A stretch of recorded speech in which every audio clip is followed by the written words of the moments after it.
Hi and hello friends. आज इस video में हम क्लास 10 इकोनॉमिक्स का एक बहुत इंपॉर्टेंट चैप्टर है sectors of Indian economy.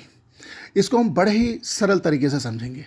Okay, सो अगर आप अपने चारों तरफ, इनफैक्ट जब आप स्कूल जाते हैं, जब आप कॉलेज जा रहे हैं, जब आप मार्केट में अपने पिताजी के साथ जाते हैं, तो आपने अपने चारों तरफ डिफरेंट डिफरेंट लोगों को डिफरेंट डिफरेंट काम करते हुए देखा होगा।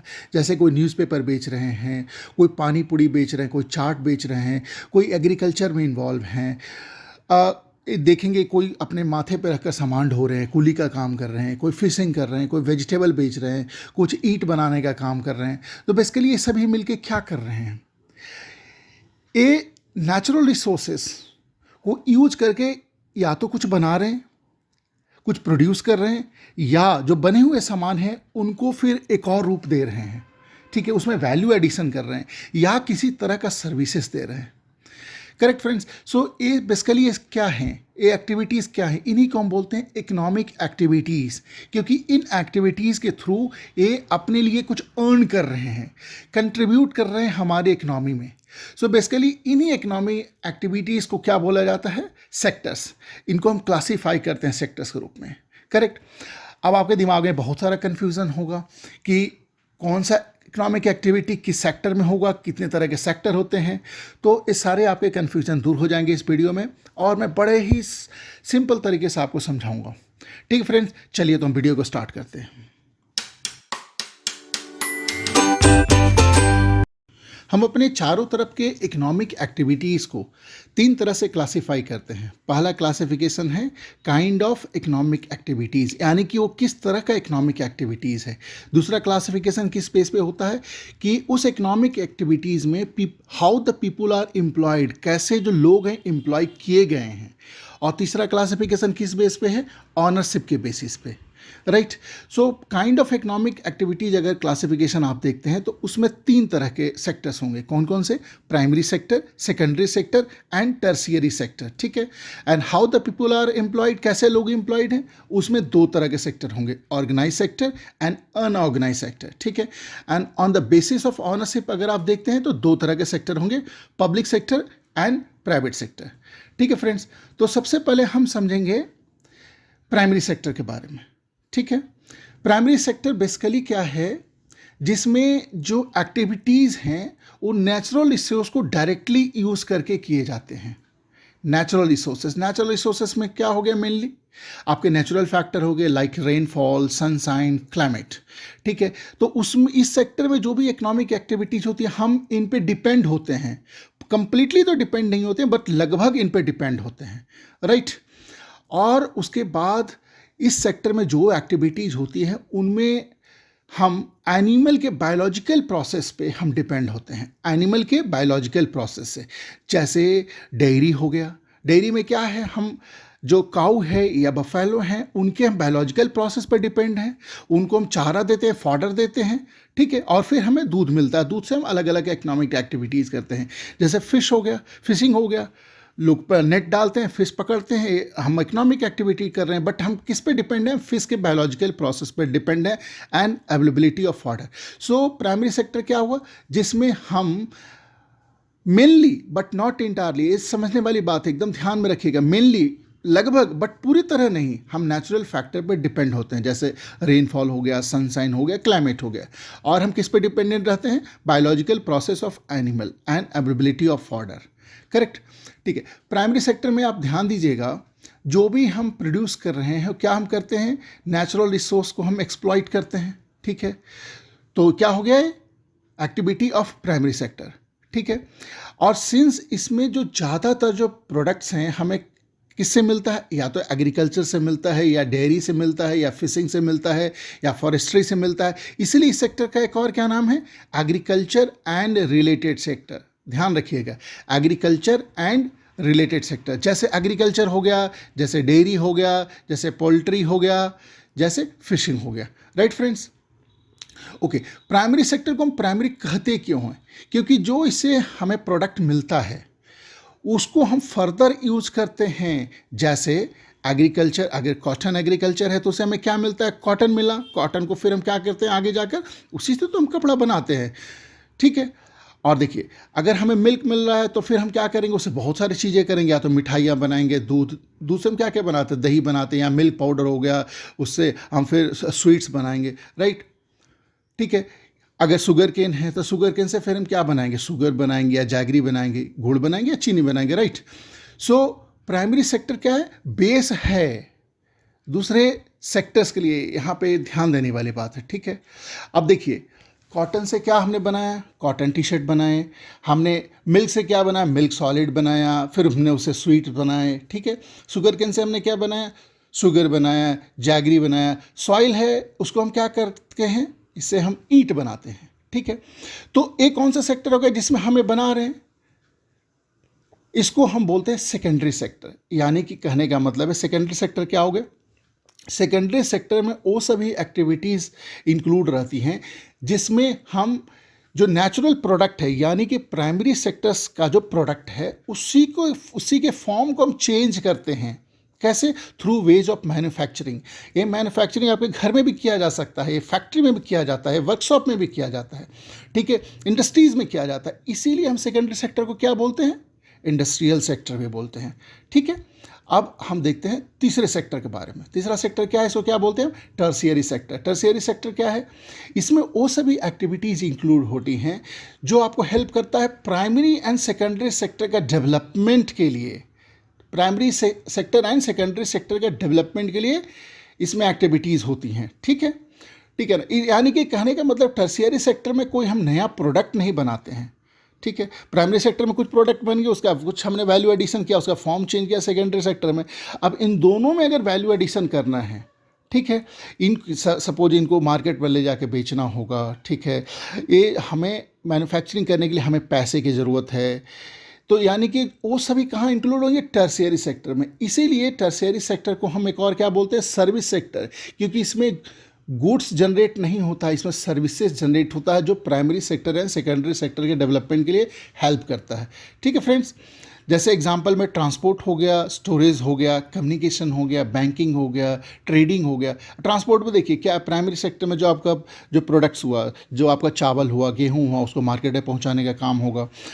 उनको स्टोरेज भी करने का ज़रूरत होगा आपको, तो स्टोरेज हो गया टर्शियरी सेक्टर में। पैसे की आपको ज़रूरत पड़ेगी, ट्रांजैक्शन करना होगा, तो आपका बैंकिंग सेक्टर हो गया। ठीक है। आपको मनी ऑर्डर भेजना है, आपको कम्युनिकेशन करनी है, तो उसके लिए आपका कम्युनिकेशन सेक्टर हो गया, पोस्ट ऑफिस हो गया। फिर आपको ट्रेड करनी है, बेचना है, सामानों का लेन देन करना है, आयात निर्यात भी करना होगा, एक्सपोर्ट इम्पोर्ट आई मीन। सो ये किस में आएगा, ये सारे टर्शियरी सेक्टर में आएगा। ठीक है फ्रेंड्स। बट टर्शियरी सेक्टर में इसके अलावे कुछ और भी सर्विसेज होती हैं जो इसेंशियल सर्विसेज कहलाती हैं, एकदम ज़रूरी सर्विसेज, जो हमारे लाइफ के लिए ज़रूरी चीज़ें। इसमें किसी भी तरह का ना प्रोडक्शन ऑफ गुड डायरेक्टली नहीं होता है, बट ये हमें हेल्प करते हैं।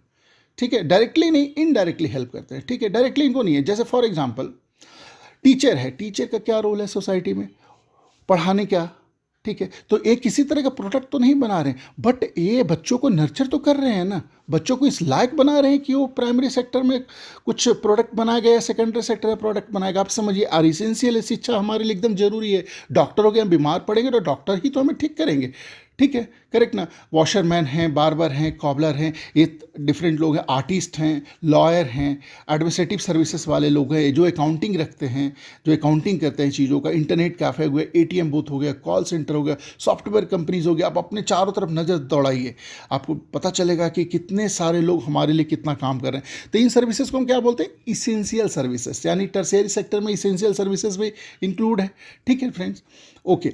अब हम बात करते हैं इंडियन इकोनॉमी की। इन सेक्टर्स के बारे में आपने देख लिया, काइंड ऑफ इकोनॉमिक एक्टिविटीज़ के आधार पे कितने सेक्टर हुए, primary sector, secondary sector and tertiary sector.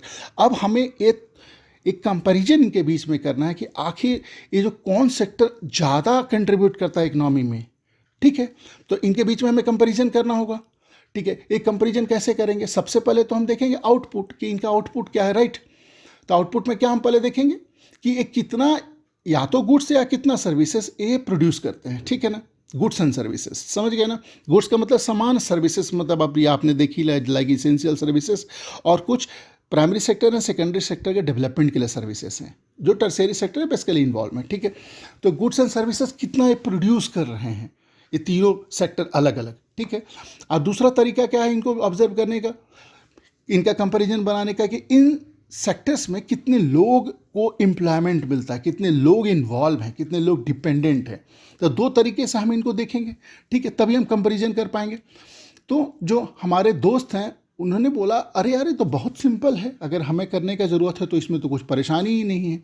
जैसे उन्होंने बोला देखो भैया 20 रुपीज़ पर केजी रेट है, ठीक है, और जो प्राइमरी सेक्टर का जो प्रोड्यूस हुआ वो कितना हुआ 10,000 केजी जो हुआ, तो सिंपल है 2 लाख रुपीज़ हो गया, बस मल्टीप्लाई कर दीजिए। अगर मिल्क सॉलिड की बात है, अगर 125 रुपीज़ पर केजी है, 5,000 केजी अगर हुआ सेकेंडरी सेक्टर में अगर प्रोड्यूस, तो कुल मिला के 6,25,000 हो गया। सो एक हम क्या करेंगे, हम सिंपली से मल्टीप्लाई करेंगे और हम इन सेक्टर्स का हम निकाल लेंगे, गुड्स एंड सर्विसेज का क्या वैल्यू हुआ इसको कैलकुलेट कर लेंगे, ऐड कर देंगे, बस हो गया कंपैरिजन कंप्लीट। बहुत ईजी टास्क है ना। एक फार्मर है, इन्होंने क्या किया, जो उनका जो वीट है उन्होंने एक ग्राइंडिंग मिल ऑनर के पास भेज दिया, बोला ए ले लीजिए मेरे वीट। तो ग्राइंडिंग मिल ऑनर वाले ने इनको क्या बोला कि आप रख लीजिए रेट 20 रुपीज़ पर केजी के हिसाब से, ठीक है। और इन्होंने क्या किया, इन्होंने इस वीट को ग्राइंड किया और ग्राइंड होने के बाद अपने फ्लोर को एक बिस्किट बनाने वाली कंपनी को इन्होंने सेल कर दिया, ठीक है फ्रेंड्स। और बिस्किट बनाने वाली कंपनी ने क्या किया, इसमें इस फ्लोर में स्पाइसेस ऐड किए, शुगर ऐड किए, ग्लूकोज ऐड किया करके इन्होंने इसको बिस्किट का फॉर्म दे दिया, ठीक है। और अब ये बिस्किट गया कहाँ पे, कंज्यूमर के पास जो इसको यूज़ करेंगे। और जो बिस्किट बनाने वाली कंपनी थी इन्होंने क्या किया, ग्राइंडिंग मिल ऑनर को बोला आप लीजिए 25 रुपीज़ पर केजी के हिसाब से। अब इनके पास तो बिस्किट बन गया और उन्होंने इस 1 केजी में इन्होंने क्या किया, 4 पैकेट बिस्किट बना लिया। अब 4 पैकेट बिस्किट बनाने के बाद इसका रेट उन्होंने रख दिया 20 रुपीज़ पर पैकेट, यानी कि अभी वैल्यू क्या हो गया 80 रुपीज़, राइट। सो कंज्यूमर के पास जो पहुंचा, आपने देखा वीट का रेट क्या था 20 रुपीज़ पर केजी, फ्लोर का रेट क्या हो गया 25 रुपीज़ पर केजी, और बिस्किट का रेट हो गया, जो 4 पैकेट्स बने उनका रेट हो गया 80 रुपीज़, यानी कि 20 रुपीज़ पर पैकेट जो कंज्यूमर के पास पहुंचा।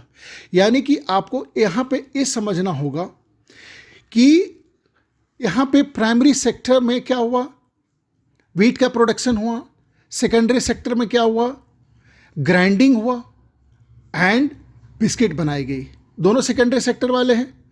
तो सेकेंडरी सेक्टर ने क्या किया, इसको फाइनली इसको ए रूप दे दिया जो कंज्यूमर यूज कर पाएगा, बिस्किट का फॉर्म दे दिया, ठीक है। तो अब आप ध्यान से समझिएगा कि हमारे दोस्त हो गए कंफ्यूज कि अब मैं इसको ऐड कहाँ करूँगा, प्राइमरी सेक्टर में या सेकेंडरी सेक्टर में, कहाँ ऐड करूँगा। फिर से समझिए, ए फार्मर ने क्या किया, 20 रुपीज़ पर केजी के हिसाब से फ्लोर मिल ऑनर को बेच दिया। उन्होंने क्या किया, 25 रुपीज़ पर केजी के हिसाब से उन्होंने बेच दिया बिस्किट बनाने वाली कंपनी को। अब बिस्किट बनाने वाली कंपनी में वो वैल्यू एडिशन किया उन्होंने फ्लोर में और उसको बिस्किट का फॉर्म दिया और 4 पैकेट्स ऑफ बिस्किट बना लिया, ठीक है। तब इसकी रेट कितनी होगी 80 रुपीज़, 20 रुपीज़ पर पैकेट, 4 पैकेट्स बिस्किट बने थे। तब ये पहुंचा किसके पास, कंज्यूमर के पास, यानी कि यहाँ पे बिस्किट क्या हो गया, फाइनल गुड्स। ये ध्यान दीजिएगा, बिस्किट क्या हो गया, फाइनल गुड्स। तो मैं यही बात आपको समझाने का कोशिश कर रहा हूं कि यहाँ पे वीट एंड फ्लोर ये दोनों क्या हो गया, इंटरमीडिएट गुड, राइट। और जो बिस्किट है ये क्या हुआ, फाइनल गुड। तो हमें सिंपल से ध्यान में रखना है कि जो हम काउंटिंग करने वाले, हम सिर्फ फाइनल गुड्स के लिए ही काउंटिंग करेंगे। जिस सेक्टर ने फाइनल गुड प्रोड्यूस किया, जो कंज्यूमर यूज करेगा, उसी को हम क्या बोलेंगे, वहीं पे इसका काउंटिंग होगा, ठीक है, राइट। नॉट इंटरमीडिएट गुड्स वालों पर। अब यहाँ पे एक बात आप सोचिए कि अगर कोई आदमी आटे को यूज करके रोटी बना रहा है तो उसके लिए फाइनल गुड हुआ, आटा उसके लिए फाइनल गुड्स हुआ। तो यहाँ पे ग्राइंडिंग मिल ऑनर वाले के पास काउंटिंग हो जाता, ठीक है। कोई आदमी वीट को ही एज ए कंज्यूमर यूज कर रहा है तो कहाँ पे काउंटिंग होता, फार्मर का प्रोडक्शन में, ठीक है। सो अब ये दिमाग में रख लीजिएगा कि जो वैल्यू ऑफ फाइनल गुड होता है, जो हमारे इस एग्जाम्पल में बिस्किट था, इसमें ऑलरेडी जो बीच में जो इंटरमीडिएट गुड्स हुए उसका वैल्यू एडेड है, ठीक है, क्योंकि जो फाइनल गुड बनता है उसमें ऑलरेडी इंटरमीडिएट गुड्स का वैल्यू ऐड रहता है। सो अगर अगर गलती से अगर आप फाइनल गुड के लिए और इंटरमीडिएट गुड्स के लिए सबके लिए अगर आपने काउंटिंग कर दिया अलग अलग सेक्टर्स में, तो आप एक ही आइटम के लिए बात डिफरेंट टाइम्स ऑफ काउंटिंग कर रहे हैं, different times, a value of the same things a number of times, तो यहाँ पे आपका कैलकुलेशन गलत हो जाएगा। राइट फ्रेंड्स, जो फाइनल प्रोडक्ट्स है, जो फाइनल गुड्स है या जो फाइनल सर्विसेज है, जो कंज्यूमर यूज कर रहा है, वहीं पे सिर्फ काउंटिंग होती है। ठीक है, और हम क्या करते हैं, इसी तरह से एक पर्टिकुलर ईयर को लेते हैं, फाइनेंशियल ईयर को लेते हैं, जैसे मैंने एग्जांपल के लिए लिखा है फाइनेंशियल ईयर 2023 एंड 24, जो 1 अप्रैल से स्टार्ट होती है पर्टिकुलर ईयर का और 31 मार्च को ख़त्म हो जाती है अगले ईयर में। ठीक है, इस एक साल में हम देखेंगे कि हर एक सेक्टर में हम इंडिविजुअली देखेंगे, ठीक है, जो उनका वैल्यू क्या है फाइनल गुड्स का एंड सर्विसेज का। अब तीनों सेक्टर वाइज हम निकाल लेंगे। ठीक है, अब तीनों सेक्टर के निकालने के बाद हम कर देंगे तीनों को ऐड, ये ही हमारा क्या बनेगा, सकल घरेलू उत्पाद, यानी कि ग्रॉस डोमेस्टिक प्रोडक्ट। थोड़ा बहुत कंफ्यूजन होगा शायद इस नाम को सुन के, बोले ये क्या है, ग्रॉस डोमेस्टिक प्रोडक्ट, सकल घरेलू उत्पाद। ठीक है, अब मैं आपको एकदम क्लियर कर देता हूँ, आपका कॉन्सेप्ट ही क्लियर हो जाएगा। ठीक है, सकल घरेलू उत्पाद हमारा भारत देख रहे हैं, इसकी तो सीमाएं निर्धारित हैं, बाउंड्री एकदम फिक्स्ड है। ठीक है, तो इस बाउंड्री के भीतर, यानी कि जो भारत, जो हमारा देश है ना, इस बाउंड्री के भीतर ये जो तीनों सेक्टर को जो समअप आप करेंगे, जो भी एक्टिविटी रही है, जो फाइनल गुड्स है, उनके वैल्यूज़ को हमें ऐड करना होगा एक पर्टिकुलर ईयर के लिए। इसी को हम क्या बोलेंगे, ग्रॉस डोमेस्टिक प्रोडक्ट। तो यहाँ पे एक बड़ी कॉशन की बात है कि अगर कोई अमेरिकन कंपनी है, अगर इंडिया में कुछ इन्वेस्टमेंट किया और कुछ यहाँ पे बना रहे हैं, तो आप सब एक कमेंट बॉक्स में फटाफट बताइए क्या उनका वैल्यू ऐड होगा या नहीं। ऑब्वियसली ऐड होगा, क्योंकि मैंने ये नहीं बोला है कि यहाँ पे हमें देखना है नागरिकता, ये कौन इंडियन थे कौन अमेरिकन थे, ऐसा कुछ नहीं है। जो भी हमारे देश के बाउंड्री के भीतर हो रहा है, जो कार्य हो रहा है, वो जो भी गुड्स एंड सर्विसेज का प्रोडक्शन हो रहा है, उसको जब हम समअप करेंगे, वहाँ पे हमें सिटीजनशिप देखने का ज़रूरत नहीं है, उन सबको हम क्या बोलेंगे, सब हमारा जीडीपी का हिस्सा होगा। ठीक है, यानी कि अगर हमें जीडीपी डिफाइन करने की बात कही जाए तो हम क्या बोलेंगे, GDP is the value of all final goods and services. Final लगाना बहुत जरूरी है फ्रेंड्स, है ना, इंटरमीडिएट नहीं काउंट होता है। All final goods and services produced with in a country during a particular year, with in a country. तो तीन चीज़ें हो गई, all value of all final goods and services, दूसरी क्या होगी, विद इन ए कंट्री, तीसरी क्या होगी, ड्यूरिंग अ पर्टिकुलर ईयर। और इस जीडीपी से क्या पता चलता है कि कौन सी इकोनॉमी कितनी बड़ी है। अगर आप देखेंगे पूरे दुनिया का सबसे बड़ा जीडीपी किसका है, यूएसए का है, और इंडिया का किस नंबर पे, 5th नंबर पे है। ठीक है, बट इंडिया तेज़ी से ग्रो कर रहा है और हमने ठान लिया है कि हम जल्दी से जल्दी हम 3rd नंबर पे पहुंच जाएंगे। ठीक है, और इसका डाटा कौन निकालते हैं जीडीपी का, ये हमारा एक मोस्पी, हमारा एक डिपार्टमेंट है।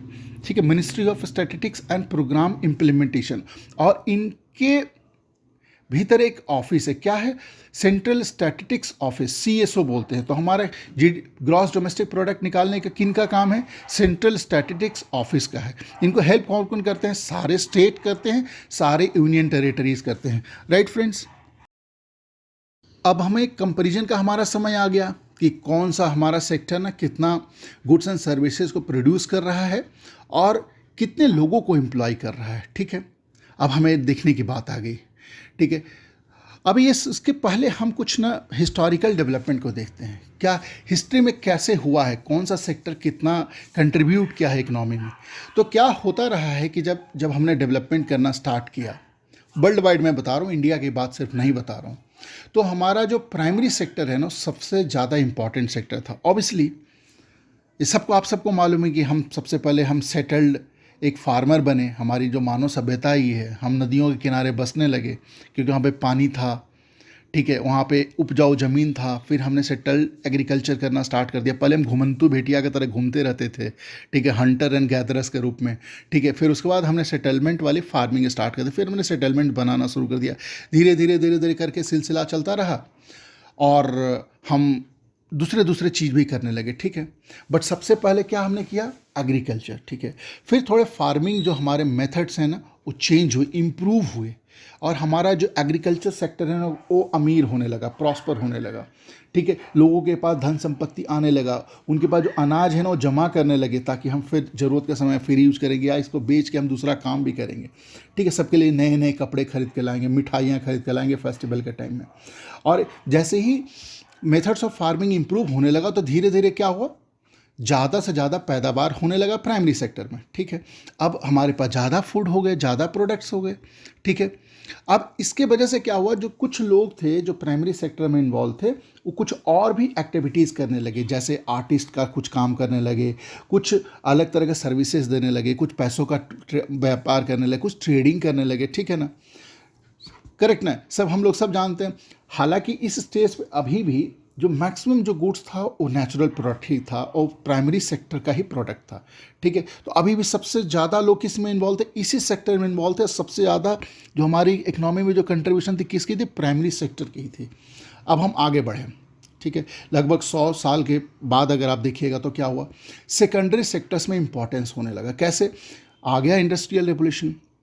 इंडस्ट्रियल रेवोल्यूशन आने की वजह से क्या हुआ, जो आपका नया नया मैन्युफैक्चरिंग मेथड्स इंट्रोड्यूस हुआ, ठीक है। फैक्ट्रीज आने लगे, फैक्ट्रीज का एक्सपेंशन होने लगा, चीप प्रोडक्ट्स मार्केट में आने लगे, और उनमें एम्प्लॉयमेंट अपॉर्चुनिटी, क्योंकि देखिए दुनिया भर में पॉपुलेशन का ग्रोथ हुआ। अब सब लोगों को तो सिर्फ प्राइमरी सेक्टर में नहीं रखा जा सकता, तो लोग क्या हुए, वहाँ से निकल निकल के फैक्ट्रीज में, फार्म में, जहाँ पे इजिली काम मिल सकता था वहाँ पे जाने लगे, ठीक है। कहाँ चल दिए ये लोग, ये चल दिए फैक्ट्रीज में काम करने के लिए, यानी कि सेकेंडरी सेक्टर में, ठीक है। लार्ज नंबर में, ठीक है, शहरें ओवर क्राउड होने लगी, ठीक है। और क्योंकि इंडस्ट्रियल रेवोल्यूशन का दौर था, ठीक है, इंडस्ट्रीज का प्रोडक्ट बढ़ा, चिप प्रोडक्ट्स मार्केट में आने लगे, ठीक है। अब लोगों के पास बहुत तरह के वेराइटीज़ अवेलेबल थे, चीप रेट में अवेलेबल थे, राइट। तो अब किसका दबदबा आ गया, दबदबा आ गया सेकेंडरी सेक्टर का। प्राइमरी सेक्टर से करीबन 100 सालों में शिफ्ट हुआ फोकस सेकेंडरी सेक्टर के ऊपर, ठीक है। अब इसके बाद आप देखिएगा, क्योंकि यहाँ पे सेकेंडरी सेक्टर में ज़्यादा प्रोडक्शन और ज़्यादा एम्प्लॉयमेंट होने लगा। अब आप 100 साल और आगे चलिए, तब आप देखिएगा क्या कि फर्दर शिफ्ट हुआ, और अब न सेकेंडरी से हट के न टर्शियरी सेक्टर में डेवलपमेंट स्टार्ट हुआ, और ख़ास करके डेवलप्ड कंट्रीज़ में, ठीक है ना। और सर्विस सेक्टर है ना वो इम्पॉर्टेंट होने लगा in terms of total production, ठीक है। और ज़्यादातर लोग सर्विस सेक्टर में काम करने लगे, ज़्यादातर कहाँ से आप काम करने लगे, जैसे इंफॉर्मेशन टेक्नोलॉजी का रेवोल्यूशन आया, आईटी रेवोल्यूशन, कंप्यूटर आ गया, टाइपराइटर ये सब रिप्लेस हो गया, ठीक है। और अब देखिए, अब तो आर्टिफिशियल इंटेलिजेंस है, मशीन लर्निंग है, और काफ़ी इम्प्रूवमेंट हो चुका है। तो ज़्यादातर लोग कहाँ आ गए, टर्शियरी सेक्टर में। किसका इंपॉर्टेंस बढ़ गया, टर्शियरी सेक्टर। अब हम इंडिया में देखते हैं, इंडिया में क्या हुआ, ठीक है। इंडिया में देखेंगे तो आपको पता चलेगा 1973 या 74 का आप देखिएगा डाटा, मैंने आपके सामने डाटा लगा दिया है, बहुत ही इंपॉर्टेंट डाटा, बड़े ध्यान से देखिएगा।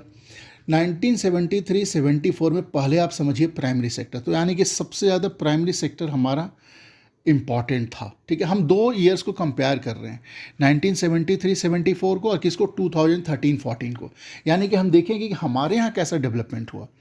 तो हमारे यहाँ 1973-74 में जीडीपी में सबसे ज़्यादा हिस्सा किसका था, प्राइमरी सेक्टर का। वर्ल्ड वाइड ऐसा ही था, ठीक है, हमारे यहाँ भी ऐसा था। उसके बाद सबसे कम किसका हिस्सा था, ध्यान दीजिएगा, यहाँ पे बड़ी इंपॉर्टेंट बात है। इंडिया के परिप्रेक्ष्य में हम देख रहे हैं सबसे कम हिस्सा किसका था, सेकेंडरी सेक्टर का था। और मिडिल वाला कौन है, टर्शियरी सेक्टर। यानी कि हमारे यहाँ क्या हुआ, इंडिया में आपने क्या देखा, बड़ी सरप्राइजिंग बात है ना, हाईएस्ट तो प्राइमरी सेक्टर का हो गया जीडीपी में कंट्रीब्यूशन, और सेकंड नंबर पे टर्शियरी सेक्टर हो गया, ठीक है, सेकेंडरी सेक्टर नहीं। यानी कि कहीं न कहीं हमने कुछ ऐसा भूल किया, या हम आज़ाद ही हुए थे, हमने इतना ज़्यादा डेवलपमेंट की तरफ ध्यान नहीं दिया, ठीक है। हम मैन्युफैक्चरिंग सेक्टर जो था, जो इंडस्ट्री सेक्टर था, जिसको हम इंडस्ट्रियल सेक्टर ये बोलते हैं, जो सेकेंडरी सेक्टर है, उसमें हम ना शिफ्ट नहीं हो पाए प्राइमरी से, ठीक है। हम सीधा कहाँ जंप करने लगे, टर्शियरी में। अब देखिएगा 2013-14 में क्या हुआ, सबसे कम किस में हो गया जीडीपी कंट्रीब्यूशन के मामले में, सबसे कम हो गया प्राइमरी सेक्टर, ठीक है। उसके बाद कौन हो गया? सेकेंडरी सेक्टर मिडिल में आ गया, ठीक है। और टर्शियरी सेक्टर ने तो एक क्वांटम जंप लगाया, बहुत बड़ा जंप लगाया, ठीक है। टर्शियरी सेक्टर तो हाईएस्ट हो गया। तो देखिए कहाँ हो गया, सीधा हम प्राइमरी सेक्टर से कहाँ, प्राइमरी सेक्टर का जगह किसने ले लिया? टर्शियरी सेक्टर में ले लिया। हालांकि तीनों सेक्टर ग्रो हुई हैं, ऑब्वियसली तीनों सेक्टर ग्रो हुई हैं, आप प्राइमरी बोलिए, सेकेंडरी बोलिए, टर्शियरी बोलिए, बट टर्शियरी सेक्टर सबसे ज़्यादा ग्रो किया, ठीक है।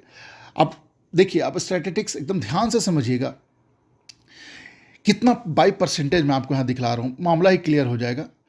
अगर 1973-74 की बात करें तो प्राइमरी सेक्टर का जीडीपी में कितना योगदान था? 40% का। सेकेंडरी सेक्टर का कितना योगदान था? ओनली 10%। एंड टर्शियरी सेक्टर का क्या योगदान था? 50%, राइट? ओके। 2013-14 में देखिए, 2013-14 में क्या है? 10% प्राइमरी सेक्टर का हुआ, सेकेंडरी सेक्टर अभी भी रह गई 21% पे, ठीक है।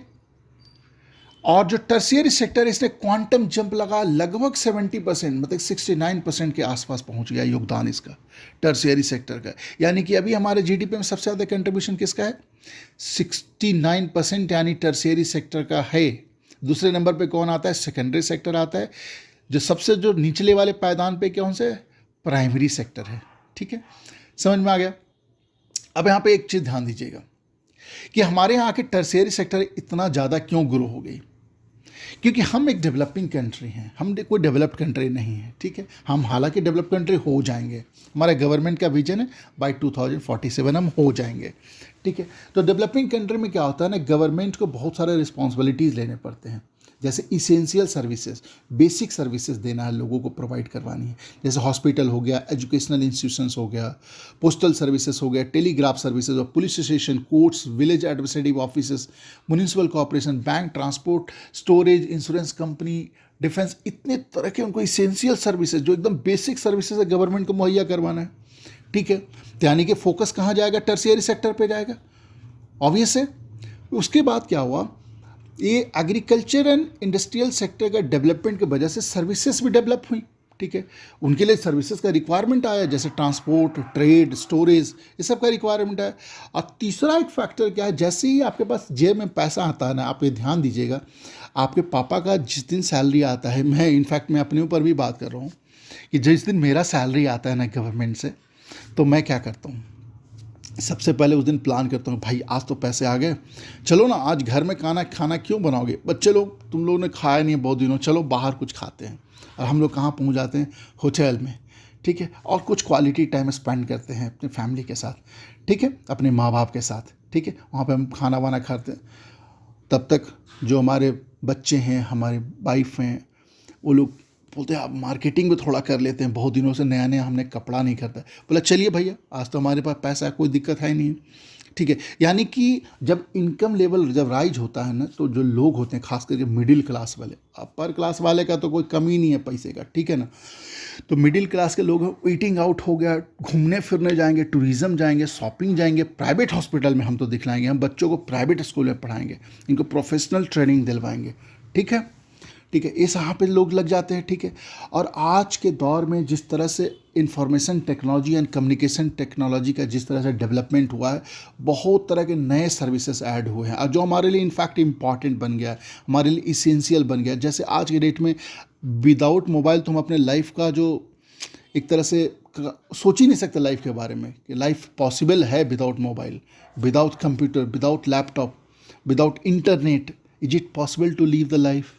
हमें ऐसा लगेगा कि भैया नहीं हो पाएगा, हम जी नहीं पाएंगे इनके बगैर, हमारा लाइफ लाइन बन चुका है। तो यानी कि इन सर्विसेज के ऊपर जो हमारे टर्शियरी सेक्टर में ही इनका आउटपुट काउंट होगा। ध्यान दीजिएगा, जो मैंने जो भी यहाँ पे दिया आपको, इस सबका जो आउटपुट होगा कहाँ चला जाएगा? Tertiary sector. इसीलिए हमारे कंट्री में टर्शियरी सेक्टर का इतना क्वांटम जंप हुआ। समझ गए ना? समझ गए ऐसा क्यों हुआ था? अब देखते हैं हम एक और पैमाना। आपने देख तो लिया कि टर्शियरी सेक्टर ने कितना क्वांटम जंप लगाया है। तो अगर लॉजिक बिठाया जाए, ठीक है, तो कोई प्रॉब्लम नहीं है, टर्शियरी सेक्टर ग्रो हुआ तो कोई दिक्कत नहीं है, लोग भी तो उसमें ज़्यादा एम्प्लॉयड हो गए ना, चलिए, तो दूसरा पैमाना हमारा क्या था, हमने पहले ही प्लान किया था हम कैसे दोनों को कंपेयर करेंगे। पहला तो क्या था, गुड्स एंड सर्विसेज कितना प्रोड्यूस कर रहे हैं, उसका आउटपुट हम देख लेंगे, कैलकुलेट कर लेंगे। तो उसमें तो हमने देख लिया टर्शियरी सेक्टर का तो हाईएस्ट है ना। सेकंड नंबर पे सेकेंडरी सेक्टर है, और थर्ड नंबर पे सबसे बॉटम में प्राइमरी सेक्टर है। तो अब आप एक्सपेक्ट ऐसा ही कर रहे होंगे कि एम्प्लॉयमेंट भी तो ऐसे ही होना चाहिए, नंबर वन पे टर्शियरी होनी चाहिए, सबसे ज़्यादा लोगों को एम्प्लॉयमेंट वही देना चाहिए। क्योंकि हमने खुद ये भी देखा कि टीचर चाहिए हमारे लिए, लॉयर चाहिए, कितनी इसेंशियल सर्विसेज हैं, उस सब में तो लोग इन्वॉल्व सबसे ज़्यादा एम्प्लॉयड हो गए। चलिए अब हम डाटा को देखते हैं।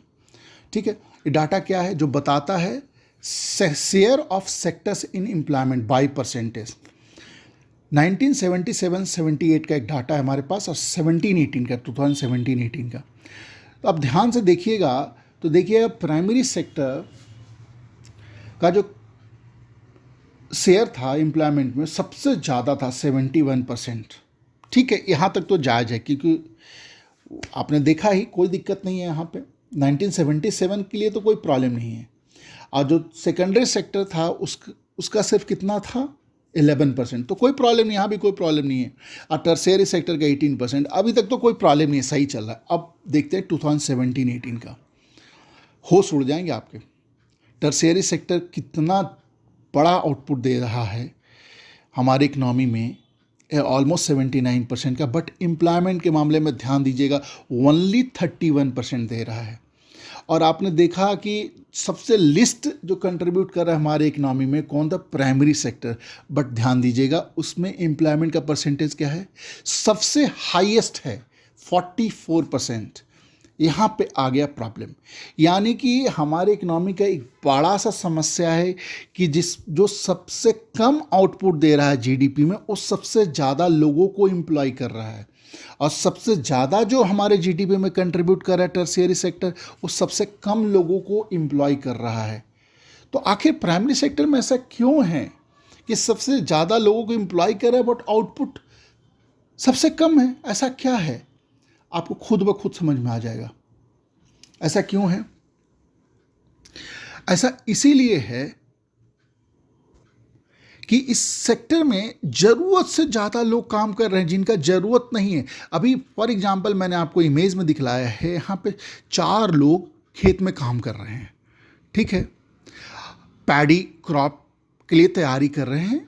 ठीक है, इसको हिंदी में बोलते हैं रोपना, उसका तैयारी कर रहे हैं, निकालेंगे फिर इनको लगाएंगे।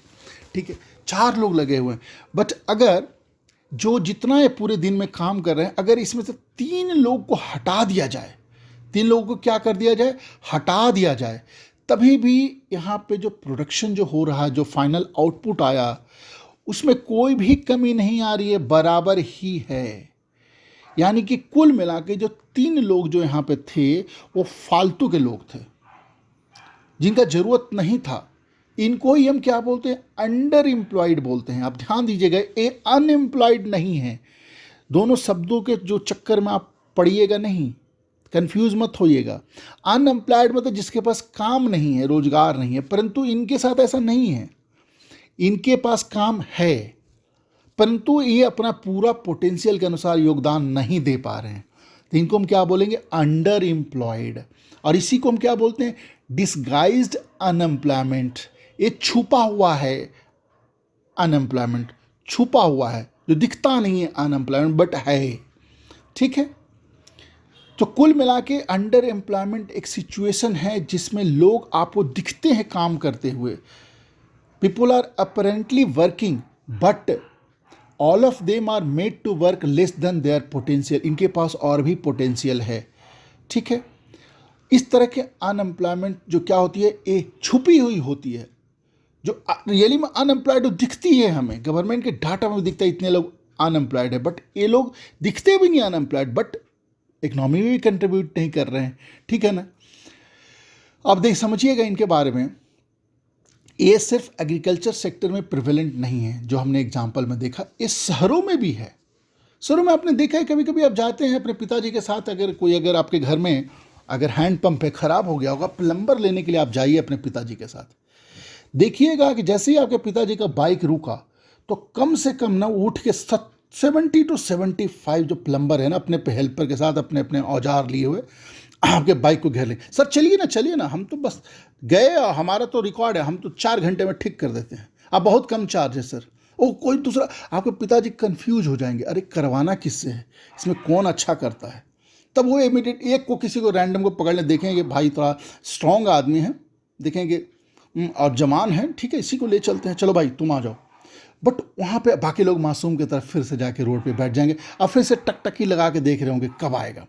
ये सारे वो लोग स्किल्ड थे, सारे स्किल्ड हैं, उनको काम करना आता है, परंतु वो क्या है, अंडर एम्प्लॉयड हैं, दिखता नहीं है हमें, वो भी अंडर एम्प्लॉयड हैं। आपने बहुतों को ऐसा देखा होगा, जैसे आपने देखा होगा रैग पिकर को, आपने देखा अपने अगल बगल जो रैग्स चुनते रहते हैं, पॉलीथीन वगैरह चुनते रहते, आपने देखा हो कितना मेहनत करते हैं पर डे, रियली में मेहनत करते हैं, भर भर के बड़े बड़े पॉलीथीन का बैग बनाएंगे, फिर उसमें पूरा ठूंसते रहेंगे, भरते रहेंगे, फिर उसको माथे पे घून लगा देंगे एक पट्टा, फिर उसको कंधे में भी दोनों तरफ लगा के, फिर दोनों हाथ में भी ऐसे लगा के बेचारे चलते हैं, कितना मेहनत करते हैं। बट फाइनली जब कबाड़ी की दुकान में जाएंगे तो उनको मिलेगा 25 रुपया, 30 रुपीज़, 50 रुपीज़, 100 रुपीज़। तो क्या हुआ, पूरे दिन का उन्होंने तो काम किया, वो तो एम्प्लॉयड हैं, रैक पिकिंग के काम करे, बट क्या मिला उनको, ठीक है। कुछ आप हॉकर्स को देखेंगे, स्ट्रीट वेंडर को देखेंगे, पूरे दिन भर सब्जी बेचते रहेंगे, सब पूरे दिन भर एक काम करते रहेंगे, बट फाइनली आउटपुट तो उनको मिला क्या, उन्होंने क्या इकोनॉमी में कंट्रीब्यूट कर पाए, उनको क्या कमाई हुई, नहीं, बिल्कुल नहीं, उनके पोटेंशियल के बराबर हुई नहीं। तो अर्बन नॉट, ये जो समस्या है ना डिस्गाइज्ड अनएम्प्लॉयमेंट का, ये सिर्फ एग्रीकल्चर सेक्टर में नहीं है, अर्बन एरियाज के दूसरे सेक्टर्स में भी है, टर्शियरी सेक्टर में भी है, सेकेंडरी सेक्टर में भी है, ठीक है, समझ में आ गया। कितने कैजुअल वर्कर्स हैं सर्विस सेक्टर में, पेंटर, प्लम्बर, मैकेनिक, ठीक है, जो डेली एम्प्लॉयमेंट सर्च करते रहते हैं, ठीक है। सीजनल अनएम्प्लॉयमेंट है उनके साथ, एक सीजन में एम्प्लॉयमेंट नहीं है, तो एग्रीकल्चर सेक्टर में भी बड़ा बड़ा प्रॉब्लम है, ठीक है। लोगों को रोज काम नहीं मिलता है, ठीक है, एक दिन पेंटिंग का काम मिल गया, फिर अगले दिन जब पेंटिंग खत्म हो गई फिर वो काम के लिए ढूंढ रहे, फ़ोन लगा रहे, भैया जी हम बहुत अच्छा पेंटिंग करते हैं, हमसे करा लीजिए ना, हमारे पास बहुत सारा आदमी एकदम टक टक टक टक कर देते हैं, ठीक है। पूरा दिन बिताते हैं बट बहुत कम अर्न करते हैं, ठीक है। अब इनको कैसे एम्प्लॉय करना है, अभी हमें ये समझना हो इनको कैसे एम्प्लॉय कर सकते हैं।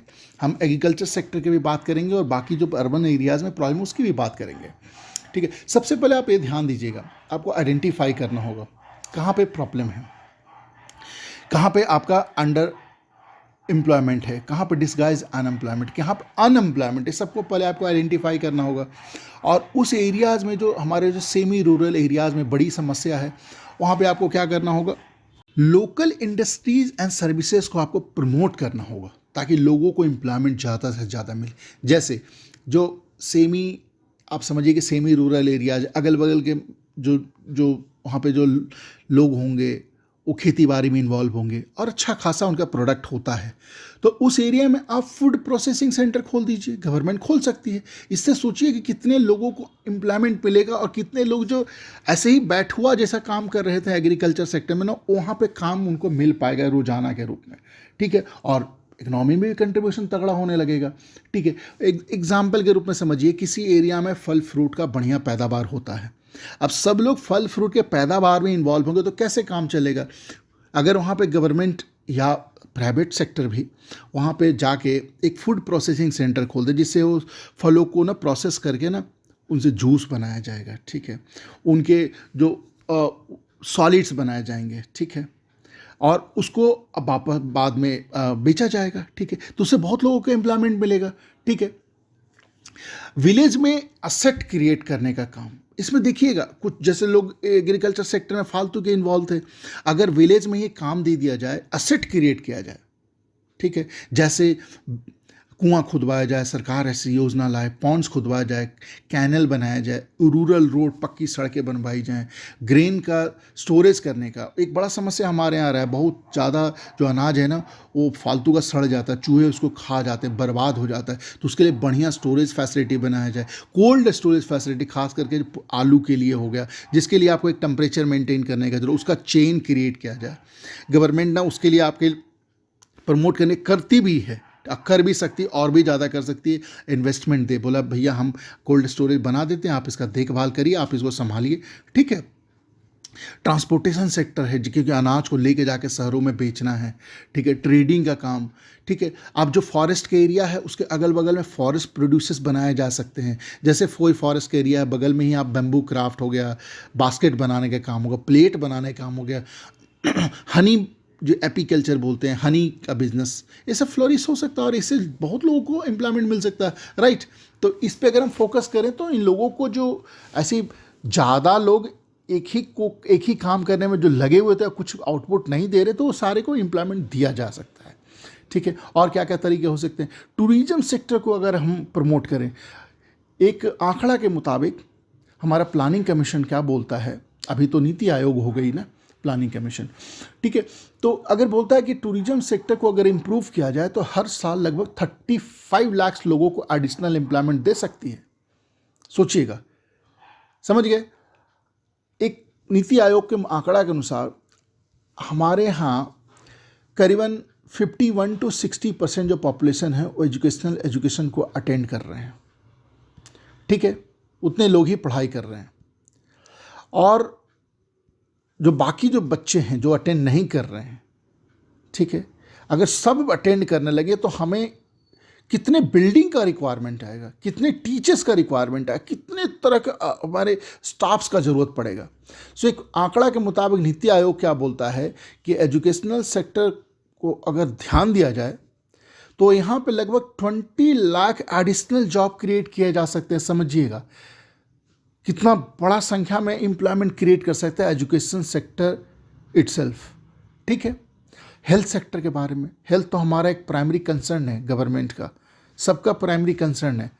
हम अगर चंगे हैं तो सब कुछ चंगा है, करेक्ट ना। अगर इसको हमें हर आदमी को हेल्थ का जो फैसिलिटी जब मुहैया कराना है, मतलब कि बीमार पड़े बगल में ही प्राइमरी हेल्थ सेंटर होनी चाहिए, कोई टेंशन लेने का ज़रूरत नहीं है, आप बीमार पड़े आइए हम फिट करके आपको भेज देंगे, ऐसा अगर सुविधा सरकार कर रही है, ठीक है। ये सब ये करने के लिए हमें पता है कि अनगिनत डॉक्टर की ज़रूरत पड़ेगी, नर्सेस की ज़रूरत पड़ेगी, हेल्थ वर्कर्स की ज़रूरत पड़ेगी, अर्बन एरिया में भी, रूरल एरिया में भी। तो समझिएगा कि कितने लोगों को एम्प्लॉयमेंट मिलेगा, उनको ट्रेनिंग दी जाएगी, वो ट्रेंड इंडिविजुअल बनेंगे, प्रोफेशनल बनेंगे, राइट।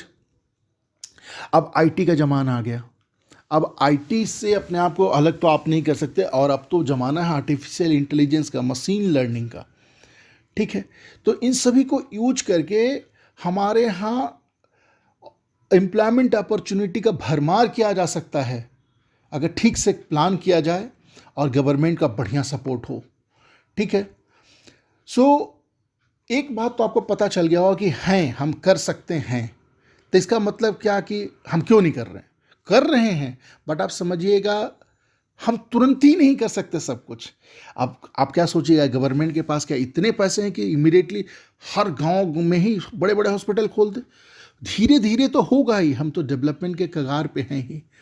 सो अभी क्या किया जाए, फिलहाल किया जाए, क्विक मेजर तो करना पड़ेगा ना शॉर्ट टर्म में। तो इसके लिए गवर्नमेंट ने, हमारे जो सेंट्रल गवर्नमेंट है, ये एक लॉ लेके आई, ठीक है। क्या लॉ है? और राइट टू वर्क, ठीक है, काम करने का अधिकार। इसके बारे में थोड़ा हम समझते हैं, क्या है काम करने का अधिकार, what is right to work. Article 41 constitution of India का अगर आर्टिकल देखते हैं, इसका जो जिसमें क्या लिखा हुआ है राइट टू वर्क के बारे में, कहाँ है आर्टिकल 41, किस हिस्से में है? क्या फंडामेंटल राइट है? बिल्कुल नहीं, ये डीपीएसपी में है, directive principle of state policy, राज्य के नीति निर्देशक तत्व, ठीक है, यहाँ पे मेंशन है आर्टिकल 41 में, ठीक है। इसमें क्या बताया हुआ है कि स्टेट जो है, यानी कि हमारा देश, अपने इकोनॉमिक कैपेसिटी के अनुसार, ठीक है, इफेक्टिव प्रोविज़न बनाएगी ताकि लोगों को काम मुहैया कराया जा सके, उनको एजुकेट करेगी और उनको अनएम्प्लॉयमेंट के कंडीशन में पब्लिक असिस्टेंस देगी, यानी गवर्नमेंट उनको मदद करेगी, ठीक है, old age, sickness and disablement के कंडीशन में। बट हम यहाँ पे क्या फोकस करें, अनएम्प्लॉयमेंट के कंडीशन में उनको पब्लिक असिस्टेंस देगी, यानी कि उनको काम देगी, जिसके पास काम नहीं है उसको काम देगी, ठीक है। और अगर आप एक तरीके से सोचें तो हमारे फंडामेंटल राइट में इनडायरेक्टली हिस्सा बन जाता है काम करने का अधिकार, क्योंकि राइट टू लाइफ क्या है, आर्टिकल 21 में है ना, राइट टू लाइफ। तो राइट टू लाइफ, अगर किसी के पास काम नहीं है तो उसको राइट टू लाइफ कैसे मिला, आप ये समझिएगा, नहीं है उसके पास राइट टू लाइफ नहीं है। तो कुल मिला के जो काम करने का अधिकार है दो तरह से हमारे डायरेक्टली लिंक कहाँ से है, आर्टिकल 41 से, इनडायरेक्टली कहाँ से, आर्टिकल 21 से। आ गया समझ में आपको बात। इसीलिए हमारे गवर्नमेंट ने इसको समझते हुए 2005 में क्या लेके आया, मनरेगा एक्ट। क्या है MNREGA act, Mahatma Gandhi national rural employment guarantee act. सबसे पहले गवर्नमेंट ने क्या 625 डिस्ट्रिक्ट में इसको इम्प्लीमेंट किया, ठीक है। और आज के समय में कितने डिस्ट्रिक्ट्स में, सारे डिस्ट्रिक्ट में, इंडिया के सारे डिस्ट्रिक्ट में इम्प्लीमेंटेड है, ठीक है। इसमें क्या करते हैं, सबसे पहले इसमें ध्यान देते हैं रूरल एरियाज में असेट को क्रिएट करते हैं। असेट का मतलब क्या है, जैसे कुआं खुदवाएंगे, ठीक है, ट्यूबवेल लगवाएंगे, फिर क्या करें, रूरल रोड्स बनवाएंगे, कैनल्स बनवाएंगे, पॉन्ड बनवाएंगे, ये असेट हो गया। और गवर्नमेंट क्या करता है, इनका आंकड़ा भी रखता है, इनको बोलते हैं जियो टैगिंग। क्या करता है, यहाँ पे जियो टैगिंग कर देगा, बता देगा यहाँ पे असेट क्रिएट हुआ। गवर्नमेंट बाद में सैटेलाइट से पिक्चर भी देखती है कितना काम प्रोग्रेस हुआ है, कितने लोगों ने काम किया है, ठीक है। गवर्नमेंट मॉनिटर करती है ना, ठीक है। दूसरा इसमें क्या करते हैं, इसमें लोगों को ना, जिनको काम करने का इच्छा है और जिनको इस काम का ज़रूरत है रूरल एरियाज में, ठीक है, वो उनको अप्लाई करना है और उनको 15 दिन के भीतर काम दिया जाता है। 15 दिन के भीतर कितने दिनों का काम दिया जाएगा उनको, कम से कम साल भर में 100 दिन का काम उनको गारंटी के रूप में दिया जाता है, गारंटेड। जिसको भी काम करने का है भाई 100 दिन का काम आपको मिलेगा ही मिलेगा। और अगर सरकार नहीं दे पाई, अगर वहाँ पे काम नहीं हुआ, तो उनको अनएम्प्लॉयमेंट अलाउंस मिलेगा जो उनके अकाउंट में डायरेक्टली ट्रांसफ़र हो जाएगा। समझिए, तो एक तरह से गारंटी दी गई है थ्रू मनरेगा 2005, ठीक है, कि आपको कम से कम 100 दिनों को काम करने का आपको अधिकार है और आपको अधिकार मिलेगा। अगर नहीं दे पाए तो आपको अनएम्प्लॉयमेंट अलाउंसेस दिए जाएंगे। राइट फ्रेंड्स, ठीक है। अब चलिए हम देखते हैं दूसरा क्लासिफिकेशन के बारे में। पहला क्लासिफिकेशन आप समझ गए, जिसके तहत 3 सेक्टर हुए, प्राइमरी, सेकेंडरी या टर्शियरी। अब दूसरा क्लासिफिकेशन देखते हैं, उसमें क्या है, उस क्लासिफिकेशन किस बेस पे किया गया, लोग कैसे एम्प्लॉयड हैं। इसमें 2 सेक्टर, इस क्लासिफिकेशन के बेस पे कितने सेक्टर बनेंगे, 2 sector, organise sector, unorganise sector, ठीक है। अब समझते हैं सबसे पहले 2 स्टोरी। एक कांता मैडम है, ठीक है, और एक हमारा कौन है, कमल है। तो कांता मैडम देखिए क्या करते हैं, ऑफिस अटेंड करती हैं 9:30 बजे से लेकर 5:30 बजे तक, इनका एकदम रोजाना का रूटीन है, ठीक है। और इनकी सैलरी एकदम प्रॉपर इनको मंथ एंड होते ही आ जाती है। सैलरी के अलावा इनको प्रोविडेंट फंड भी मिलता है, ठीक है, जिसमें एक कुछ कंट्रीब्यूट करते हैं और कुछ गवर्नमेंट कंट्रीब्यूट करती है। इनको मेडिकल फैसिलिटी मिलती है, इनको और अलग अलग अलाउंसेस मिलते हैं, जैसे ट्रांसपोर्ट अलाउंस हो गया, जो ऑफिस जाते हैं वो जो इनको खर्चा आएगा उसको भी गवर्नमेंट देती है, ठीक है, ठीक है। और इस संडे में ऑफिस नहीं जाती क्योंकि इनका पेड हॉलीडे है, उस दिन वो जाते नहीं, बट उसका सैलरी भी इनको मिलता है, ठीक है। जब इन्होंने ज्वाइन किया तो इनके हाथ में क्या मिला, appointment letter. Madam, Kanta madam, you are appointed, you have to do so many work and you will be paid this much salary, this much will be all the allowances, everything is written there। हर कुछ लिखा हुआ है एकदम proper, समझ गए, सारे terms and condition लिखे हुए। वही दूसरे तरफ क्या है, कमल है। कमल क्या है, कांता के नेबर ही हैं। वो क्या करते हैं, रोजाना लेबरर के रूप में काम करने जाते हैं बगल के ग्रॉसरी शॉप में। 7:30 बजे सवेरे ही पहुंच जाते हैं, रात के 8 बजे लगभग काम करते हैं। अब आते आते तो उनको 9:30 हो जाता है, ठीक है। और उनको किसी तरह के अलाउंसेस नहीं मिलता है, ठीक है, भरपेट काम करता है। किसी तरह का पेड हॉलीडे नहीं कि संडे को नहीं आना है, नहीं आओगे पैसा कट जाएगा, सिंपल सा। बीमार पड़े तो पैसा खत्म, नहीं मिलेगा। तुम आए ही नहीं यार, तुम कैसे पैसा देंगे, ठीक है। और किसी भी तरह का कोई इनको फॉर्मल लेटर नहीं दिया गया है कि आप इस दुकान में एम्प्लॉय किए गए हो। और इनका जो मालिक है ना, किसी भी समय बोलेगा भैया देखो तुम तो काम करते हो, उससे ज़्यादा सामान तोड़ दो, निकलो इधर से, चलो भागो। वो बोलेंगे मेरा पिछले महीने का तो दिए नहीं, चलो निकलो निकलो, सब सामान तोड़ दिया। तो जो कांता जहाँ पे काम कर रही हैं मैडम, ये कौन सा सेक्टर हो गया, इसी को बोलेंगे ऑर्गेनाइज सेक्टर। और कमल जो काम करे इसको हम क्या बोलेंगे, अनऑर्गेनाइज सेक्टर। समझ गए, ठीक है। यानी कि आपको ये समझ में आ गया होगा कि ऑर्गेनाइज सेक्टर में फॉर्मल प्रोसेस हैं, प्रोसीजर्स हैं। यहाँ पे जो एम्प्लॉयमेंट का जो टर्म्स रेगुलर है, ठीक है। सिक्योरिटी ऑफ एम्प्लॉयमेंट ऐसे ही नहीं निकाला जा सकता। जो एम्प्लॉयर है उनके बिम्स एंड फैंसीज पे, ठीक है। यहाँ पे रिटायरमेंट के बाद पेंशन भी मिलता है, ठीक है। गवर्नमेंट के द्वारा रजिस्टर्ड यूनिट्स हैं, ठीक है, या गवर्नमेंट एजेंसी हैं। इसमें प्रॉपर रूल्स एंड रेगुलेशन को फॉलो किया किया जाता है। यहाँ पर fix number of working hour, इतने बजे से इतने बजे तक काम करना है, दैट्स ऑल। और अगर आपने काम किया तो आपको क्या दिया जाएगा, ओवर टाइम का पेमेंट दिया जाएगा, ठीक है। यहाँ पे जो लीव भी दी जाती है उसकी साल भर में आपको 30 डेज लीव मिलेगा, वो सारे पेड लीव, उसके लिए सैलरी मिलेगा, ठीक है। हॉलीडेज़ में आपको काम नहीं करना, उसके लिए भी आपको पेमेंट मिलेगा। प्रोविडेंट फंड, मतलब जिसमें आप भी कंट्रीब्यूट कीजिए, गवर्नमेंट भी कंट्रीब्यूट करेगा, पैसा जमा होता रहेगा बड़े अमाउंट में, ठीक है। और आपको ग्रेच्युटी मिलेगी, ठीक है। आपको मेडिकल बेनिफिट्स मिलेंगे, ट्रांसपोर्टेशन अलाउंस मिलेंगे, ओवर टाइम अलाउंसेस मिलेंगे, मेडिकल अलाउंसेस मिलेंगे, ठीक है। अगर आप लेडी वर्कर हैं तो बहुत सारे तरह का मैटरनिटी बेनिफिट एक्ट है कि अगर आप अभी आपके घर में बच्चा जन्म हुआ है तो उसके लिए आपको इतने दिन का छुट्टी मिलेगा, एक्स्ट्रा छुट्टी मिलेगा, ठीक है।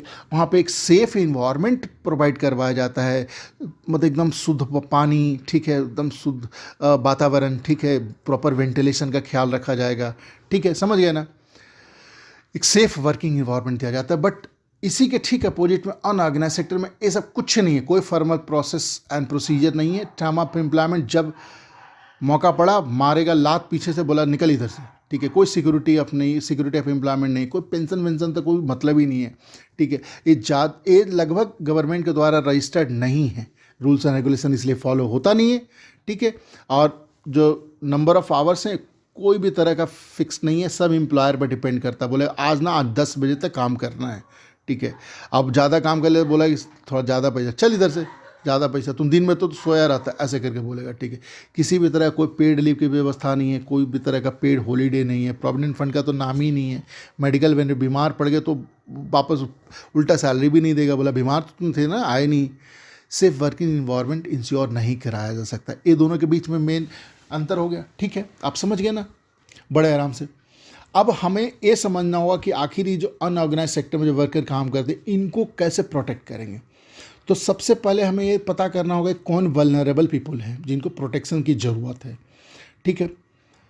स्पेशली आप देखिएगा जो लैंडलेस वर्कर हैं, रोज़ाना मजदूरी करते हैं, या जो शेयर क्रॉपिंग का काम करते हैं, ठीक है, उनके पास अपना लैंड नहीं है, दूसरे का लैंड लेके और उस पर काम कर रहे हैं, ठीक है, ये सभी वल्नरेबल हैं, समझ गए ना। डेली वेज वर्कर्स हैं, ये सभी वल्नरेबल हैं, ठीक है। सो रूरल एरियाज़ में अनऑर्गेनाइज सेक्टर बेसिकली क्या है, जिसमें landless agriculture labourers, small and marginal farmers, share croppers and artisans हैं, ठीक है। यानी कि इनको हमें प्रोटेक्शन देने की ज़रूरत है, इनके बारे में सोचने की ज़रूरत है। आप ध्यान रखिएगा, इंडिया में लगभग 80% रूरल हाउस होल्ड है ना, वो small and marginal farmer category में आते हैं, ठीक है। उनके पास ज़मीन बहुत ही कम है, 1 हेक्टेयर से कम है पर हाउस होल्ड। हाउस होल्ड का मतलब आप समझते हैं ना, एक यूनिट जो आपका परिवार है उसको हम क्या बोलते हैं, हाउस होल्ड, समझ गए ना। लगभग 80% जो रूरल हाउस होल्ड है उनके पास 1 हेक्टेयर से कम लैंड है, समझ में आ गया ना, ठीक है। अब हमें क्या करना पड़ेगा, दिमाग लगाना होगा। क्या दिमाग लगाना होगा, एग्रीकल्चर सेक्टर के डेवलपमेंट के बारे में गवर्नमेंट को सोचना होगा। यहाँ पे हमें टारगेट करनी होगी, इनको सीड मुहैया कराना होगा टाइम पर, फर्टिलाइज़र देना होगा टाइम पर, एग्रीकल्चरल जो रिक्वायरमेंट है जैसे इरिगेशन, बेटर इरिगेशन, ये सब मुहैया कराना होगा। एग्रीकल्चर इक्विपमेंट इनको सब्सिडाइज रेट पर देना होगा। इनके लिए ईजी लोन की व्यवस्था करवाना होगा, ताकि ना ये, जैसे आपने देखा होगा, आपने पहले पढ़ा भी है कि इनके पास पैसे नहीं रहेंगे, पैसे लेने जाएंगे, साहूकार इनको पैसे देगा, बैंक तो बोलेगा भाई तो आप स्मॉल एंड मार्जिनल फार्मर हैं, आपके पास ज़मीन भी नहीं है, क्या मोटरगेज हम रखेंगे, किस बेस पे आपको लोन देंगे। तो इनको लोन लेने जाएंगे साहूकार से, जो इनसे ऐसा पैसा ऐंठेगा ना कि कभी वो मूलधन जो प्रिंसिपल अमाउंट है वापस ही नहीं कर पाएंगे। धीरे धीरे जो भी इनका जो लुटिया कुटिया है, जो भी जो ज़मीन बचा हुआ रहेगा वो भी ले लेगा साहूकार, ठीक है। तो यानी कि गवर्नमेंट को यहाँ पे इंटरवीन करके इजी लोन की व्यवस्था करवाना होगा, ठीक है। स्टोरेज फैसिलिटीज़ क्रिएट होना ताकि एम्प्लॉयमेंट जनरेट हो सके इस एरिया में, और ये वल्नरेबल पीपुल है ना, इनको प्रोटेक्ट किया जा सके। समझ गए, बिल्कुल समझ में आ गया। अब देखते हैं ये थोड़ा अर्बन एरिया में जो अनऑर्गेनाइज सेक्टर में कैसे हम लोगों को पहले यहाँ पे आइडेंटिफाई करना हो कौन है मेनली ये जो स्मॉल सेक्टर इंडस्ट्रीज़ में काम करते हैं, जो कंस्ट्रक्शन में कैजुअल वर्कर के रूप में काम कर रहे हैं, जो ट्रेड एंड ट्रांसपोर्ट में काम करते हैं, जो खलासी होते हैं, जो ड्राइवर के साथ जो ड्राइवर लोग हैं, ठीक है, जो ढोते हैं अपने सर पे रख के यहाँ से वहाँ, मार्केट में जाइए देखिएगा आपको ऐसा मिलेगा, स्ट्रीट वेंडर हैं, कुली हैं, गारमेंट मेकर हैं, रैक पिकर है, ये हैं, इनको हमें ये वल्नरेबल सेक्शन है, इन वल्नरेबल पीपल को हमें प्रोटेक्ट करने की ज़रूरत है। ठीक है, कैसे प्रोटेक्ट करेंगे आप? यहाँ पे गवर्नमेंट को स्मॉल स्केल इंडस्ट्री पे ध्यान देना होगा। ठीक है, उनके लिए जो रॉ मटेरियल उनको जो चाहिए उनको हेल्प करना होगा प्रिक्योर करने के लिए, लाने के लिए। ठीक है, उनका जो आउटपुट है, जो सामान वो बना रहे हैं उसका मार्केटिंग पे ध्यान देना होगा। इससे क्या होगा ना, जो वल्नरेबल जो वर्कर्स है ये प्रोटेक्ट होगी, क्योंकि उनका जो मालिक है, स्मॉल स्केल इंडस्ट्रीज के जो मालिक है ना, उनके पास पैसा आएगा। तो जब पैसा आएगा तो कुल मिला के वो तो आखिर 100% अपने स्टाफ का केयर करेंगे। आप ये समझिए कि कोई भी इनह्यूमन लोग नहीं है। ठीक है, सब मानव ही हैं, सबको एक दूसरे पर दया भाव का भावना है। परंतु प्रॉब्लम तब आता है, जो मैंने पहले आपको बताया कि उनका दुकानदार बोलता है कि निकलो इधर से, जो छोटे छोटे इंडस्ट्री वाले बोलते हैं चलो चलो नहीं मिलेगा आपको ओवर टाइम, क्योंकि उनका प्रॉस्पेरिटी उनको नहीं मिल पा रहा, उनके पास कैपिटल खुद नहीं है, उनके पास खुद के पैसे नहीं हैं, उनका सामान तो बना रहे हो बिक नहीं रहा मार्केट में, या जो बनाने के लिए ज़रूरत के सामान है वो बेचारे इंपोर्ट कर रहे हैं, कंट्री में इजीली अवेलेबल नहीं है। तो कुल मिला खुद ही परेशान है, तो अपने वर्कर्स को क्या शेयर देंगे? तो उस पर गवर्नमेंट अगर ध्यान देना तो इनको भी प्रोटेक्ट किया जा सकता है। ठीक है, और समझिएगा लॉ तो हमारे यहाँ सब हैं कि भाई, क्योंकि कुछ तो मनबढ़ू लोग हैं, उनके पास पैसा भी है, सब कुछ है, तभी भी नहीं दे रहे हैं। तभी भी जब जैसे ही पता चला कि लेडी ये काम करी, प्रेग्नेंट हुई, बोले इसको निकालो निकालो निकालो, नहीं तो मैटरनिटी बेनिफिट जो एक्ट है ना, ये लगा के अब सारे बेनिफिट लेके काम भी नहीं करेगी, पैसे भी लेगी, इसको निकालो इधर से। नहीं, गवर्नमेंट के जो एजेंसीज हैं ना, इनको फ्रीक्वेंट इंस्पेक्शन करना होगा इन यूनिट्स को। ठीक है, वहाँ पर ध्यान देना होगा, किसी भी तरह का प्रॉब्लम नहीं है, वहाँ पर देखना होगा कितने घंटे इनके लोग काम कर रहे हैं, है ना, ये सब इंश्योर कर सकते हैं, रजिस्टर्स देख सकते हैं। ठीक है, प्रोविडेंट फंड मिल रहा है नहीं मिल रहा है, रूल्स तो हमारे यहाँ है ही। ठीक है, अब एक और हिस्सा जो आप डिस्क्रिमिनेशन देखते हैं, खास करके जो रैक पिकर्स वगैरह जो हैं, ठीक है, जहाँ पे जो मेनली वल्नरेबल ग्रुप्स हैं, मैक्सिमम जो लोग हैं, एक बड़ा पार्ट ये हो गए schedule caste and schedule tribe के लोग। ठीक है, जेंडर बेसिस पे डिस्क्रिमिनेशन है, औरतें हैं उनको प्रताड़ित किया जाता है। ठीक है, बट हमारे यहाँ तो इक्वल रिम्यूनरेशन एक्ट है, बराबर ही आपको पैसा देना है। ठीक है, ज़्यादातर मैनुअल स्कैवेंजिंग देखिएगा, नाली वाली जो साफ़ करते हैं कौन है वो, ज़्यादातर शेड्यूल्ड कास्ट के लोग हैं, शेड्यूल्ड ट्राइब के लोग हैं। वहाँ पे हमें फोकस करना होगा, उनको प्रोटेक्ट करना होगा। अब और ये इंश्योर करना होगा किसी भी तरह का डिस्क्रिमिनेशन नहीं है based on caste, based on gender, नहीं, कास्टिज्म नहीं चलेगा, जेंडर इक्वलिटी रखनी होगी। समझ गए? ओके, अब आते हैं तीसरा जो हमारा क्लासिफिकेशन है। दो तो कंप्लीट हो गया। ठीक है, पहले वाले में क्या मिला आपको, कमेंट बॉक्स में फटाफट लिखिए, दूसरे वाले में आपको क्या मिला। अब तीसरा जो ऑनरशिप के बेसिस पे है, इसमें कितने क्लासिफाई हो जाएंगे? दो, public sector and private sector. बहुत सिंपल है, आप सब जानते होंगे इसके बारे में। चलिए, पब्लिक सेक्टर क्या है? जहाँ पे गवर्नमेंट के पास जो मोस्ट ऑफ असेट है, जो ज़्यादातर जो पूंजी है, जो ज़्यादातर इक्विपमेंट्स है, जो बिल्डिंग है, सब गवर्नमेंट का उस पर मालिकाना हक है। ठीक है, और यहाँ पे गवर्नमेंट ही आपको सर्विसेज प्रोवाइड करवाती है। एग्जाम्पल के रूप में रेलवे हो गया, पोस्ट ऑफिस हो गया। ठीक है, जो ट्रेन्स हैं, रेलवे स्टेशन, सब किसका है? गवर्नमेंट का है, गवर्नमेंट आपको सर्विस प्रोवाइड करवा रही है। ठीक है, पोस्ट ऑफिस में जाते हैं, कौन आपको सर्विस प्रोवाइड करवा रहा है? गवर्नमेंट करवा रहा है। ठीक है, और इसके अपोजिट में जो प्राइवेट सेक्टर है, यहाँ पर जो भी उनका इक्विपमेंट है, बिल्डिंग है, ठीक है, जो पैसा है, पूंजी है, वो किसका मालिकाना हक है? कुछ इंडिविजुअल का या ग्रुप ऑफ इंडिविजुअल का। ठीक है, फॉर एग्जांपल आप ले लीजिए Tata iron and steel company limited, TISCO and Reliance. ठीक है, ठीक है, एग्जांपल आपको बता दिया। एक हो गया पब्लिक सेक्टर पहला वाला, दूसरा हो गया प्राइवेट सेक्टर। ठीक है, अब ध्यान दीजिएगा, पब्लिक सेक्टर का जो मेन जो पर्पस है ना, वो कभी प्रॉफिट कमाने का नहीं है। ठीक है, प्रॉफिट कमाने का ऐसा नहीं है, जब प्रॉफिटेबल नहीं होंगे तो ख़त्म हो जाएगा पब्लिक सेक्टर, ये भी है। परंतु कुछ पब्लिक सेक्टर ऐसे भी हैं जो आपको इसेंशियल सर्विसेज प्रोवाइड करवा रहे हैं। ठीक है, उनका मोटिव नहीं है प्रॉफिट कमाने का। ठीक है, सर्विसेज प्रोवाइड करने का उनका मोटिव है। ठीक है, क्योंकि गवर्नमेंट के पास तो और भी रास्ते हैं, लोगों से टैक्स लेते हैं, जो टैक्स पेयर उनसे टैक्स लेके और ये सब एक्सपेंसेस को कवर करते हैं। ठीक है, और वेयर एज जो प्राइवेट सेक्टर है, इनका मेन मोटिव क्या होता है? प्रॉफिट बनाना है, प्रॉफिट अर्न करनी है ताकि और फर्दर एक्सपेंशन कर सके। ठीक है, समझ गए ना? तो ये है अंतर हो गया main public sector and private sector का। अब ये समझिएगा कि भाई तो आखिर गवर्नमेंट को ऐसा क्यों करना चाहिए, गवर्नमेंट को ऐसा इन्वेस्टमेंट क्यों करना है, ऐसा एक्सपेंसेस क्यों करनी है? ठीक है, जहाँ पे क्यों ना हम सब प्राइवेट सेक्टर के हाथ में दे दें। क्वेश्चन हो सकता है ना, जहाँ पे प्रॉफिट अर्न होगा तो हमारा इकोनॉमी बहुत ज़्यादा ग्रो होगा। क्यों गवर्नमेंट ट्रेन चला रही है? प्राइवेट सेक्टर को ट्रेन चलाना चाहिए, वो भी तो चला सकते हैं ना इफिशिएंटली, ऑब्वियसली चला सकते हैं, और वो मुनाफा कमा के गवर्नमेंट को दे देंगे। तो आप ये समझिएगा कि बहुत सारे जो एक्टिविटीज़ हैं हमारे कंट्री में, उसमें बहुत बड़ा अमाउंट का इन्वेस्टमेंट चाहिए जो प्राइवेट सेक्टर के कैपेसिटी से बाहर है। ठीक है, और जो इन्वेस्टमेंट होता है उसका जो जेस्टेशन पीरियड है, जो मुनाफा आएगा बहुत दिनों के बाद आता है। फॉर एग्जांपल, कहीं पे अगर डैम बनाना है, किसी रिवर पे डैम बनाना है, तो पता है आपको कितने साल लगते हैं?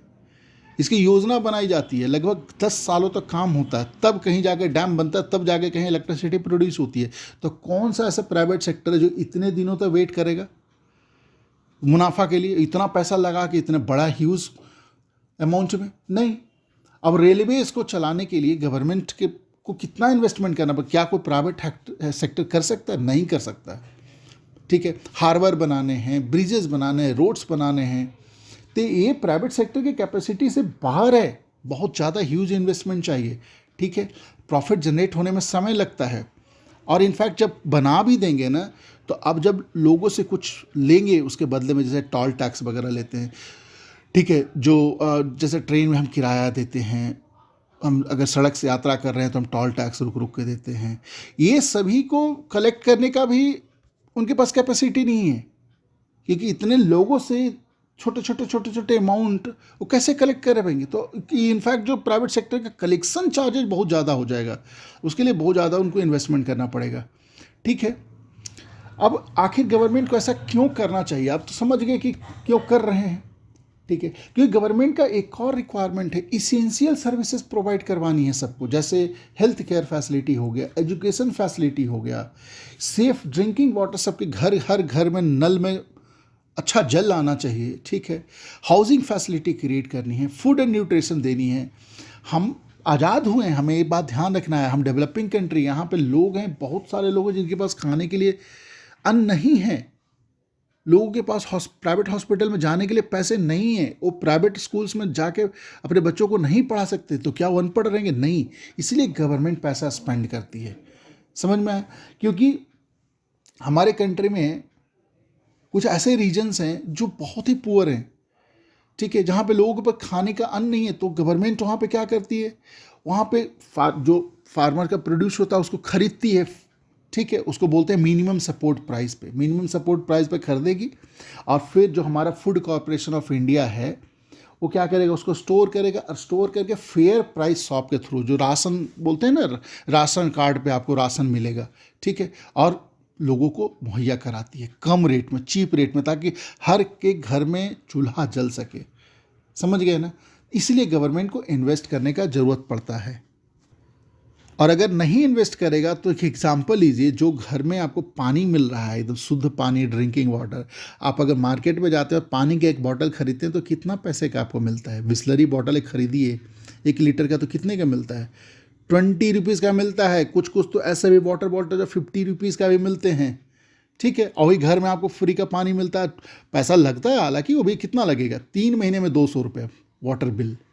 ठीक है, समझ में आ रहा है ना? इसलिए गवर्नमेंट इन्वेस्ट करती है, क्योंकि अगर ये प्राइवेट सेक्टर करने लगेंगे तो जो कॉस्ट ऑफ प्रोडक्शन है उसके अनुसार से प्राइवेट सेक्टर चार्ज करने लगेंगी उसके आउटपुट को। तो क्योंकि बहुत सारे ऐसी चीज़ें हैं, जैसे आप वाटर ही ले लीजिए, इरिगेशन वाली जो वाटर है जो गवर्नमेंट देती है आपको, ठीक है, जो पॉन्ड खुदवा रही है, जो कैनल बनवा रही है, प्राइवेट सेक्टर करने लगेगा तो उसके बाद बोलेगा भैया नहीं, पानी मिलेगा आपको ना, इतना क्यूबिक टन के लिए आपको इतना पैसा पे करना पड़ेगा, वो तो लाखों में चला जाएगा, तो कहाँ से फार्मर दे पाएंगे? तो कुल मिला के जो प्रोडक्शन कॉस्ट है हर एक सेक्टर का बहुत ही ज़्यादा इंक्रीज हो जाएगा। इसीलिए क्या करती है गवर्नमेंट, इस सभी कॉस्ट को बियर करती है, वो लोगों से टैक्स लेती है, जो टैक्स पेयर जो कैपेसिटी है उनसे टैक्स लेती है, लेके इन्वेस्टमेंट करती है, लोगों को मुहैया करवाती है। ठीक है, ताकि सब लोग इन सर्विसेज को एफर्ट कर सके। इनफैक्ट जहाँ पे गवर्नमेंट नहीं भी करती है, जहाँ पे प्राइवेट सेक्टर करता है, वहाँ पे क्या करती है गवर्नमेंट, सब्सिडी दे देती है, गवर्नमेंट सब्सिडी दे देती है ताकि सब लोग इसको एफर्ट कर पाए। आई होप फ्रेंड आप सबको इस वीडियो में बहुत मज़ा आया होगा। मैंने बहुत सरल तरीके से आप सबको बताया है।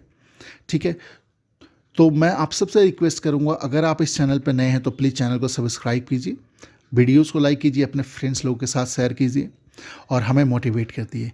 और हम मिलते हैं नेक्स्ट वीडियो में। Bye bye.